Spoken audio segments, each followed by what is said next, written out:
अस्सलाम वालेकुम, मेरा नाम है चंद तैयब है और आज के इस लेक्चर में हम बात करेंगे the assassination of Ismail Hania.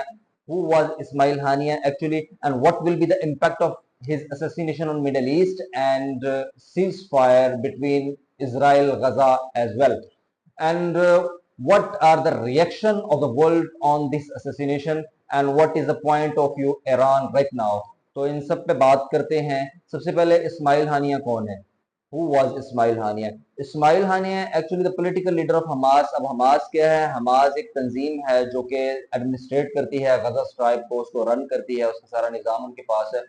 Political आप जमात कह लें और उनकी मिलिट्री भी उनके पास है, ठीक है।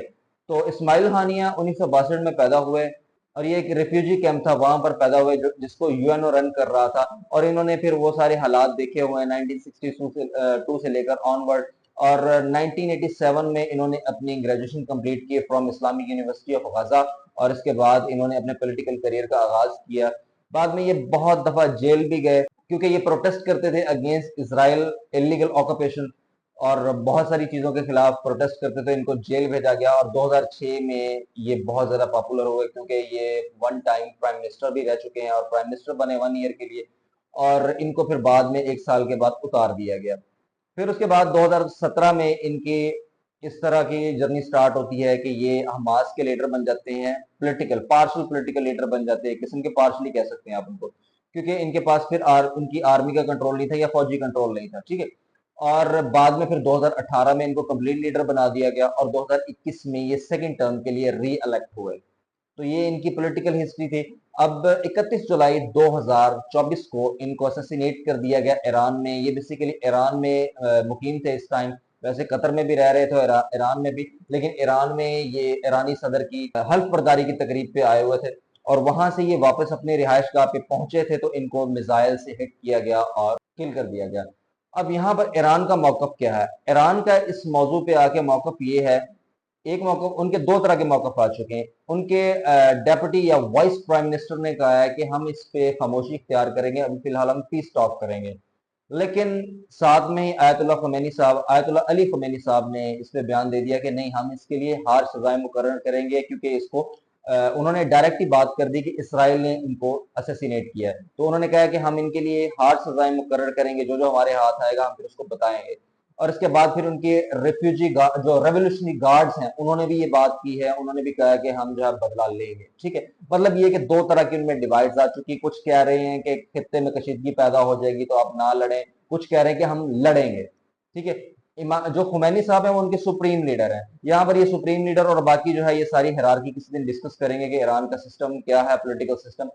तो आगे चलते हैं। अब दुनिया ने इस पे क्या रिएक्शन दिया है? अब रशिया ने इस पे रिएक्शन दिया है कि इट इज अनएक्सेप्टेबल मर्डर। ये इसको कंडेम किया है, ना सिर्फ कंडेम किया बल्कि ये कहा है कि इट इज अनएक्सेप्टेबल, कभी भी एक्सेप्ट नहीं किया जा सकता है इस मर्डर को। आपको ये अल जजीरा से मैं साथ साथ स्क्रीनशॉट अटैच कर रहा हूं, आप देख लें इनको। उन्होंने कहा कि कभी इसको एक्सेप्ट नहीं किया जा सकता, लेकिन अगर ईरान रिटेलिएट करता है तो खित्ते में कशीदगी मजीद पैदा होगी। फिर चाइना ने भी सेम आंसर दिया। चाइना ने कहा है कि हम इसको हाईली कंडेम करते हैं, लेकिन अगर ईरान रिटेलिएट करता है तो खित्ते में कशीदगी पैदा होगी और इंस्टेग्रिटी आ जाएगी, इंस्टेबिलिटी आ जाएगी, बहुत सारी चीजें हैं, टेंशन पैदा हो जाएगी, हालात खराब हो जाएंगे। अब देखें, असैसिनेशन हुई है 31 जुलाई 2024 को, तेल के रेट बढ़ भी चुके हैं पूरी दुनिया, आलमी मंडी में इस टाइम भुचाल आ चुका है इस वजह से, क्योंकि जाहिर है ना, मिडिल ईस्ट के पास ऑयल है दुनिया का, ज्यादातर तो इधर ही है ना। फिर उसके बाद कुछ और कंट्रीज ने भी, तुर्की ने भी अपना रिएक्शन दिया है। तुर्की ने कहा है कि बेसिकली इसराइल चाहता ही नहीं है कि पीस टॉक हो और सीज फायर हो, क्योंकि अब इनकी डेथ के साथ सीज फायर जो है वो मुश्किल लग रहा है। ये प्रगमेटिक एक लीडर थे, इनको प्रगमेटिक लीडर इस वजह से कहा जाता है क्योंकि ये ब्रॉड माइंडेड भी थे और ये बहुत सारी चीजों का डिप्लोमेटिकली हल निकाल लेते थे, डिप्लोमेसी करते हुए हल निकालते थे, जिसकी वजह से फिर लड़ाई होने के चांस कम हो जाते थे। अब ये साइड पे हो गए, इनको उड़ा दिया गया वैसे ही। अब पीछे जितने भी बचते हैं वो सारे के सारे हार्ड लाइनर है, हार्ड स्टांस लेंगे। जब हार्ड स्टांस लेंगे तो खित्ते में कशीदगी पैदा हो जाएगी। फिर कतर ने स्टेटमेंट दिया। कतर ने कहा कि एक तरफ तो अब बात करते हैं सीज फायर की, अमन की, क्योंकि जाहिर है ना, नेतन्याहू पे बहुत ज्यादा प्रेशर आ चुका है। दुनिया बहुत सारे कंट्रीज का बायकॉट कर चुकी है इस टाइम। तो दुनिया की पॉलिटिक्स बदल गई है जब से ये वॉर छिड़ी है 7 अक्टूबर के बाद। 7 अक्टूबर 2023 के बाद दुनिया के डायनामिक्स बहुत सारे बदल गए इस वॉर की वजह से, क्योंकि यूरोप के जो लोग हैं वो एक तरफ हो चुके हैं, पॉलिटिक्स एक तरफ हो चुकी है, अमेरिकन पॉलिटिक्स एक तरफ हो चुकी है, वहां की पब्लिक एक तरफ हो चुकी है, पूरी दुनिया में इस तरीके से तकरीबन डायनामिक्स बदल चुके हैं। तो अब नेतन्याहू पे बहुत ज्यादा प्रेशर था, लेकिन उसने साथ में गेम खेल ली। अब ईरान ने कहा कि आपने मारा है, अब वो कह रहा है कि हमने नहीं मारा। इसराइल ने इसको एक्सेप्ट तो नहीं किया, लेकिन उन्होंने साथ में एक अजीब सा स्टेटमेंट दिया। उन्होंने कहा है कि द डेथ ऑफ हानिया या Ismail Haniyeh make the world little better. मतलब उन्होंने कहा है कि इसके जाने से जो है या इसके मरने से दुनिया कुछ बेहतर होगी, मतलब बुराई अभी भी बाकी है। भाई तुम कितने अच्छे लोग हो, तुमने तो जीनोसाइड कर दिया, तुम्हारा जीनोसाइड कभी जस्टिफाई हो ही नहीं सकता। तुम्हारा जीनोसाइड तो पूरी दुनिया कंडेम कर रही है, तुम कैसे इंसान हो। खैर, आगे बात करते हैं। फिर इस पर बहुत सारे और कंट्रीज का भी मौकफ आया है। पाकिस्तान ने भी इसको कंडेम किया है। और मजे की बात, यूएसए ने जो आंसर दिया है, यूएसए के जो एंटोनी ब्लिंकन साहब है, वो तो सिंगापुर गए हुए हैं, उन्होंने बात की है जी कि US was totally unaware of this. भाई कैसे हो सकता है, पूरी दुनिया की पॉलिटिक्स तुमसे पूछ के चलती है, तो कैसे हो सकता है कि तुम्हें ना पता हो। तो उन्होंने जो है लाइलमी का इजहार कर दिया है, जान छुड़ाने की कोशिश की है। लेकिन कल की डेट तक 31 जुलाई 2024 तक तो कोई आंसर नहीं था यूरोप की तरफ से। अब यूरोप का भी मौका आ चुका है। यूरोप ने बहुत सारे कंट्रीज ने, जिनमें UK top of the list है, उसने कह दिया कि हम इसराइल को सपोर्ट करेंगे। पहले यूरोप ने कहा था कि जो है हम किसी की सपोर्ट नहीं करते, कोई हार्ड स्टांस नहीं देते, कोई आर्ग्यू नहीं करते, लेकिन यूरोप ने अब बहुत सारे कंट्रीज ने ये वाला स्टांस ले लिया है, क्योंकि वो जाहिर है ना प्रो जायनिस्ट है, प्रो इसराइल है, पूरी दुनिया का इत्तेहाद है। बैलेंस ऑफ पावर इसराइल का बहुत स्ट्रांग है, क्योंकि दुनिया की बहुत बड़ी इकानमी है वो। अब यूरोप ने ये बात की, और यूरोप ने साथ में ये फिर ये बात कर दी है, कल ही की थी, कि अब देखना ये है कि ईरान कितना स्ट्रांग है, ईरान कितना स्ट्रांग है या कितना सिक्योर है, ये भी बात की है उन्होंने। अब इसका मतलब ये सिंपल सी बात तो ये होगी ना कि ईरान इसका अगर समझने की बात, ये पॉइंट यहाँ पर ये निकलता है सिक्योरिटी के हवाले से, कि यहाँ पर बहुत बड़ा ट्रस्ट डेफिसिट जनरेट हो गया। अब हिजबुल्ला जिसको सपोर्ट कर रहा है ईरान डायरेक्टली, क्योंकि वो शिया तंजीम है बेसिकली, अब उसको डायरेक्टली सपोर्ट कर रहा था, अब उसको भी, वो भी, उनका लीडर भी साइड पे हो जाएंगे, उनकी जो है अथॉरिटीज भी साइड पे हो जाएंगी। अब हमास भी, उनका भी भरोसा उड़ जाएगा। फिर हौथीज हैं जिनको ये सपोर्ट कर रहे हैं, वो भी साइड पे हो जाएंगे। जो जो ईरान पे ट्रस्ट कर रहा था वो साइड पे हो जाएंगे। लेकिन यहाँ पर एक छोटा सा तज्जिया जो मैंने बहुत केयरफुली स्टडी के बाद निकाला है, इस्लाम को भी आगे रखे। अब देखें, ईरान के कासिम सुलेमानी को जब असैसिनेट किया गया, तो इन्होंने यही काम करने की कोशिश की, लेकिन चुप हो गए, कुछ कर नहीं पाए। फिर इन्होंने दूसरी वर्ड्स को आगे लगाने की कोशिश की। देखें, कोई अगर प्रो ईरानी है यहाँ पर मुझे सुन रहा है, या कोई और बात करना चाह रहा है, तो यहाँ पर मैं इस्लाम को भी रिलेट करूंगा, तो फतवा देने से पहले आपने स्टडी करना है काइंडली। तो अगर देखा जाए, कहते हैं हमारे यहाँ कुछ जज्बाती लोग हैं, वो सलाहुद्दीन अय्यूबी की एग्जांपल्स देते हैं। आज कुछ नहीं कर सकते, सलाहुद्दीन अय्यूबी की बात करते रहते हैं, वही नाम करते रहते हैं, कहते हैं सलाहुद्दीन अय्यूबी ये तो वो। और उसने तो खुद कहा था कि वसाइल के बगैर हम जंग नहीं जीत सकते, सिर्फ भरोसा करके। जो देखे ना, अल्लाह पे भरोसा जरूरी है, लेकिन वसाइल भी हो साथ में। अगर वसाइल नहीं तो अब क्या कर सकते हैं। अब इस्लाम की बात करने लगा हूं, इससे को रिलेट करूंगा थोड़ा सा इसको, क्योंकि मैं बेसिकली इस तहरीर को एक ऐसे की शक्ल दे रहा हूं, अगर आपने देखा हो तो। अब देखें, इस्लाम से यहाँ से जड़ें जोड़ी जाती हैं कि हम जिहाद कर रहे हैं। इस्लाम का सबसे पहला गजवा गजवा अबवा है। अब उससे पहले अगर बात करें तो अल्लाह के नबी के खानदान यानी कि बनु हाशिम से जब बनु कुरैश मक्का ने ला ताल्लुकी का इजहार कर दिया था, तब क्या हुआ था कि अल्लाह के नबी अपने खानदान वालों को लेके 3 साल के लिए शेब अबी तालिब में चले गए थे। और भाई भूखे प्यासे बच्चे रोने की आवाजें भी उनको जाती थी। चमड़े का अगर सूखा टुकड़ा कोई मिलता, उसको उबाल के खाने की कोशिश करते रहे, पत्तों पे गुजारे किए, भूखमरी लगी रही है। ठीक है। अब यहाँ पर तौहीन का फतवा नहीं देना प्लीज, फॉर गॉड से, जज्बाती होकर नहीं सोचना, समझने की कोशिश करनी है। अब वहां पर जब हजरत उमर जैसे या कोई और सहाबी जाते थे कुछ कोई चीज लेके, जब ताजा ताजा ये हुआ ना, तो उस टाइम कुछ कुछ सहाबी थे जो माल लेके आते थे, तो उनको कुफार रोका करते थे, कुरैश मक्का रोका करते थे, लेकिन वो साइड लाइन हो जाते थे, उनको लड़ते नहीं थे। तो आगे से जवाब ये सहाबी देते थे कि हमें हमारे नबी ने मना किया लड़ने से। लेकिन जब हिजरत मदीना हो गई, उसके कुछ मंथ बाद गजवा अबवा होता है।